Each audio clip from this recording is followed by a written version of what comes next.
दिखा सकते हैं माँ बाप कितने बैठे हुए यहाँ पे। खुदावन आपको बरकत बख्शे और मैं आपको बताना चाहता हूँ आपकी औलाद खुदावन की तरफ से। हालेलुया। आपकी औलाद किसकी तरफ से है? आपकी औलाद किसकी तरफ से है? किसकी तरफ से आपकी औलाद? खुदावन की तरफ से है। भाई पतरस के दोनों बच्चे अताइल और बेजलीएल खुदावन की तरफ से है, क्योंकि औलाद खुदावन की तरफ से मेरास है। बेजलीएल का मतलब है खुदा के साए के नीचे, खुदा के हाथ के नीचे। और 91 ज़बूर जब आप पढ़ते हैं तो उसमें खुदा के बहुत ही कीमती और बेशुमार वादे कवरिंग के, प्रोटेक्शन के मौजूद है। और अताइल का मतलब है मैंने खुदा को देखा है। हालेलुया, मैंने खुदा को देखा है। और पूरा नाम पता क्या है? अताइल रोई। अताइल रोई, खुदा बसीर हुआ, मैंने खुदा को देखा। ये दो नाम, मैंने खुदा को देखा और खुदा के साए के नीचे। जब हम खुदा को देखते हैं तो फिर ही खुदा के साए के नीचे आते हैं। जब हमें उसकी कुदरत का तजर्बा होता है तो फिर ही हम खुदा के हाथ के नीचे रहना पसंद करते हैं। खुदा ने ये दो बेटे भाई पतरस को और बहन सना को दिए हैं मिरास के तौर पर, ताकि वो खुदा की दी हुई मिरास की कदर कर सकें, उसको नर्स कर सकें, उनकी परवरिश कर सके। और सबसे बेहतरीन चीज ये होगी कि अपने बच्चों की खुदा के कलाम के मुताबिक परवरिश करें। आज सुबह चर्च में चंद बातें शेयर कर रहा था और अजरा के रोज़े पे बात हो रही थी और उसका रोज़ा और उसका मोटिव बहुत खूबसूरत था। अजरा ने जब रोज़ा रखा, उसने रोज़े की मनादी कराई और उसके रोज़े का मोटिव ये था कि हम अपने लिए, अपनी औलाद के लिए और अपने माल के लिए खुदा से सीधी राह तलब करने के लिए फरोतन हों। कौन सी राह तलब करने के लिए? अपने लिए और अपनी औलाद के लिए। कौन सी राह सर? कौन सी राह? सीधी राह तलब करने के लिए क्या हो? फरोतन हो। याद रखिए, खुदा की राहें हमें तभी मिलती हैं जब हम फरोतन होते हैं, जब हम अपनी जिंदगी सरेंडर करते हैं खुदा के हुजूर, जब हम खुदा को कहते हैं तू ही मेरा मालिक है, तू वही करेगा जो भला है और खुदावन जो तू करेगा वही मुझे मेरी जिंदगी के अंदर कबूल होगा। और याद रखिए, जब हम खुदा की राहों को पहचानते हैं, खुदा हमें सरफराजी बख्शता है। आज छोटा सा पैगाम जो मैं आपके सामने पेश करना चाहता हूं वो ये है कि हमारे बच्चे खुदा के मंसूबे के मुताबिक हमें खुदा ने दिए हैं और हमें उस मंसूबे को जानने और समझने की जरूरत है।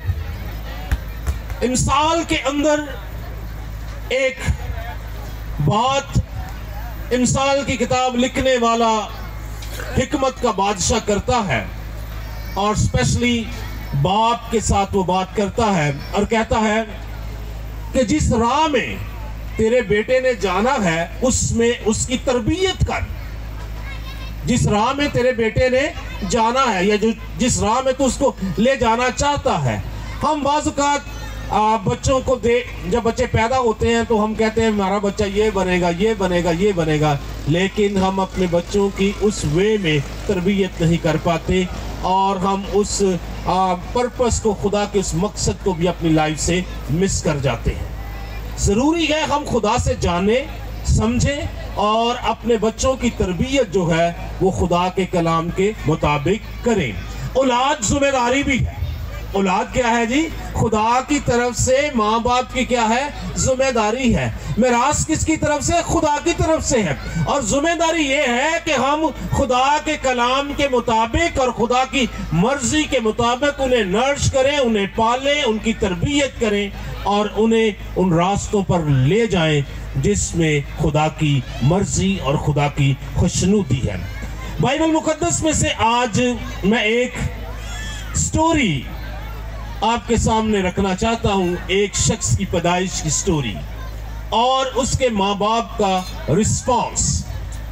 ये स्टोरी आपको जब घर जाके आप पढ़ेंगे तो आपको कज़ात की किताब उसके 13वें बाब में मिलेगी और उसमें जिक्र है समसून की पैदाइश का।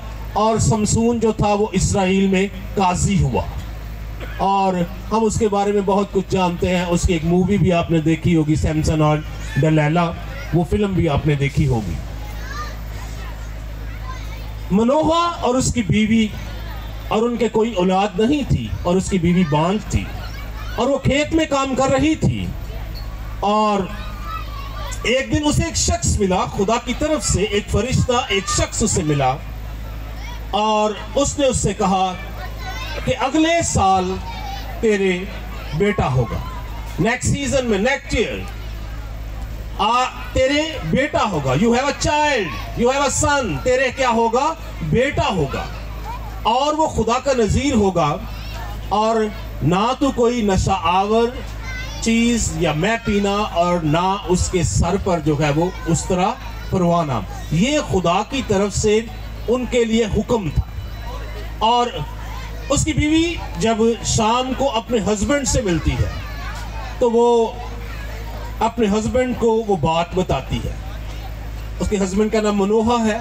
मनोहा से वो बात करती है और मनोहा से कहती है कि मुझे आज खेत में एक शख्स मिला और उसने मुझे बताया कि अगले साल तेरे बेटा होगा और ये बातें उसने मेरे साथ की हैं।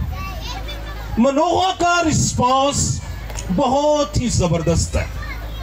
शायद हमारे बच्चे बहुत बहुत बड़े हो गए, खुदा ने हमें औलाद बख्शी, अता की, लेकिन शायद हमारा रिस्पांस कभी मनोहा की तरह नहीं हुआ। उसका रिस्पांस क्या है, उसका रद्द-ए-अमल क्या है? जब उसने इस बात को सुना कि मेरी बीवी को एक शख्स मिला है और उसने ये बात बताई है कि अगले साल तेरे बेटा होगा, तो हम क्या करते हैं? हम तो एक्साइटेड हो जाते हैं कि खुदा ने अब कह दिया है, अब मुझे क्या मिलेगी? औलाद मिलेगी। हम एक्साइटेड हो जाते हैं। मैं एक खानदान को जानता हूँ, बड़े बड़े सालों के बाद उनकी फैमिली में मेल पैदा हुआ, मेल चाइल्ड पैदा हुआ। और उन्होंने पता क्या किया? जब उन्होंने अल्ट्रासाउंड करवाया तो उनका मेल बेबी था और जब उसकी पैदाइश होने वाली थी तो उन्होंने पता क्या कहा? उसकी माँ ने कहा, उसकी दादी ने कहा कि अब तो हम जब ये पैदा होगा इसे घर लेके आएंगे तो उस दिन तो बड़ा फंक्शन होगा और उस दिन हम क्या करेंगे? हम गाने वालों और नाचने वालियों को बुलाएंगे। लेकिन पता क्या हुआ? जब वो बच्चा पैदा हुआ तो वो सही नहीं था और उनको 2 ऑपरेशन करवाने पड़े उस बच्चे के, उसको नॉर्मल होने के लिए। याद रखिए, जब खुदा हमें कोई खबर देता है और ऐसी खबर देता है तो हमें खुदा की शुक्रगुजारी में अपने आप को झुका देना चाहिए और खुदा से कहना चाहिए कि खुदावंद मेरी मदद कर, मैं कैसे इस सफ़र में से, इस टाइम में से गुजरूं और खुदावंद मेरी औलाद के लिए तेरी क्या मर्जी है। मनोहा रिस्पॉन्ड करता है, मनोहा खुदा के हजूर झुकता है। जब मनोहा को उसकी बीवी बताती है कि अगले साल बेटा होगा तो मनोहा क्या करता है? मनोहा खुदा के हजूर झुकता है। यहाँ पर कितने बाप मौजूद हैं? बाप हाथ उठा सकते हैं। कितने बाप मौजूद हैं? जब आपको खबर मिली कि आप खुदा के हजूर झुके?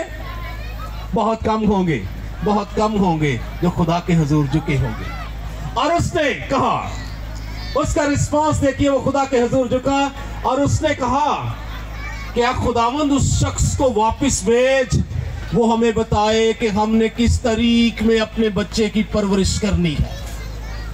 वो हमें बताए, वो शख्स हमें बताए, वो शख्स हमें मिले और वो शख्स हमें बताए कि किस रास्ते में, किस तौर से, किस तरीके से हमने अपने बच्चे की परवरिश करनी है। और खुदा ने उसकी दुआ को सुना और वो शख्स उन्हें दोबारा मिला और उसने दोबारा से मनोहा से बातें की। याद रखिए, जब आप अपने बच्चों के लिए कंसर्निंग है, जब आप अपने बच्चों के लिए खुदा से पूछना चाहते हैं तो खुदा बताता है। हालेलुया, खुदा बताता है। हालेलुया, खुदा बताता है, खुदा बोलता है, खुदा दुआओं का रिस्पांस देता है, खुदा दुआओं का जवाब देता है। जब खुदा दुआओं का जवाब देता है तो इसका मतलब है कि हमने खुदा की कही हुई बात को अपने दिल में रखना है और उसके मुताबिक अपने बच्चों की क्या करनी है, परवरिश करनी है।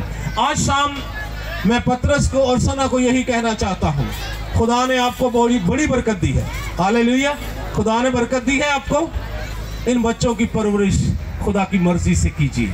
इनकी लाइफ में खुदा का प्लान है। यहाँ पर मौजूद हर बच्चे के लाइफ में खुदा का प्लान है। अजीजों, हमें अपने बच्चों की परवरिश खुदा के कलाम के मुताबिक और खुदा की मर्जी के मुताबिक करनी चाहिए, ताकि हमारे बच्चे अपने फ्यूचर में वो बन सके जो खुदा उन्हें बनाना चाहता है, ना कि जो हमारी मर्जी है, ना कि दुनिया के हाथ में छोड़ दिया जाए, जो या दुनिया जो उन्हें बनाए वो बन जाए। हम जब खुदा से कहेंगे, खुदा से मांगेंगे, खुदा के हुजूर झुकेंगे, मनोहा की तरह हमारा रिस्पांस होगा, तो जरूर खुदा हमारी मदद करेगा कि हम अपने बच्चों को उस वे में ट्रेन कर सके जिसके लिए खुदा ने उसे बुलाया है, या खुदा का जो मकसद है वो पूरा होगा। खुदा बेजलिएल और अताएल की लाइफ में भी मकसद रखता है। अब पतरस और सना पर है कि वो उस मकसद को पूरा करने के लिए कितना खुदा से जानना चाहते हैं, और जितना आप जानेंगे खुदा उतना ही बताएगा। हालेलुया, जितना आप जानना चाहेंगे खुदा उतना ही बताएगा। खुदा बताता जाएगा हमें हर रोज। यकीन जानिए, जिस दुनिया में हम रह रहे हैं, ये दुनिया अफरा तफरी, इस्तराब और बहुत सी मुश्किलात का शिकार है। हमें हर रोज अपने बच्चों के लिए खुदा की मदद और रहनुमाई की ज़रूरत है, ताकि हमारे बच्चे वो बन सके जो खुदा चाहता है। खुदावंद आप सबको ब्लेस करे, बरकत दे, और आपसे ये अपील भी है, ये रिक्वेस्ट भी है कि ज़रूर खुदा के हुजूर झुका करे अपनी औलाद के लिए, अपने बच्चों के लिए, कि खुदावंद हमारी मदद कर और रहनुमाई कर। हम उस रास्ते में जिसमें खुदा तू ले जाना चाहता है, हम अपने बच्चों की तरबियत कर सके। God bless you. खुदावंद आपके साथ हो। अपने सरों को खुदा